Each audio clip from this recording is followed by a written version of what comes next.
నమస్తే welcome to four sites TV. Internet ఈ రోజుల్లో ఓ నిత్యావసరం. ఇంకా మాట్లాడితే ప్రతి క్షణం అవసరం. మనం జీవించడం కోసం ఆక్సిజన్ ఎంత అవసరమో ఇంటర్నెట్ కూడా అంతే అవసరం అనే స్థాయికి వచ్చేసాం. అయితే ఈ స్పీడ్ యుగంలో నెట్ కూడా అంతే స్పీడ్ గా ఉండాలని కోరుకుంటాం. ఇప్పుడు మీరు వాడే నెట్ స్పీడ్ ఎంత? మొబైల్లో అయితే 4G 5Gతో 100 Mbps వరకు వస్తుంది. ఇంట్లో పెట్టుకునే బ్రాడ్బ్యాండ్ ఇంటర్నెట్ ఓ Gbps వరకు స్పీడ్ ఉంటుంది. కానీ ఏకంగా సెకనుకు 400 TBలకు పైగా ఇంటర్నెట్ స్పీడ్ తెలుసా? అంటే సెకనుకు 4 లక్షల Gbps స్పీడ్ అన్నమాట. యూకేలోని ఆస్టన్ యూనివర్సిటీ శాస్త్రవేత్తలు ఇంత స్పీడ్ ఇంటర్నెట్ ను సాధించగలిగారు. ఎలానో చూద్దాం.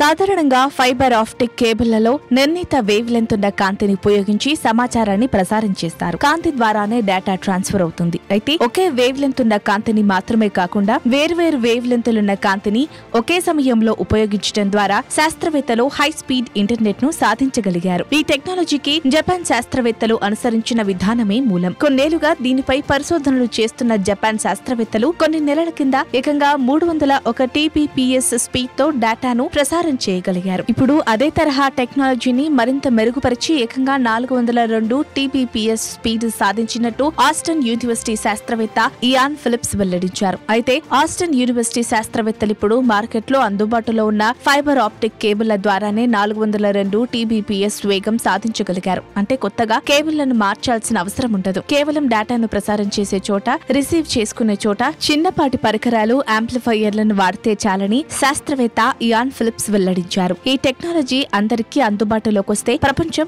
మరో మైలురాయి దాటినట్టే.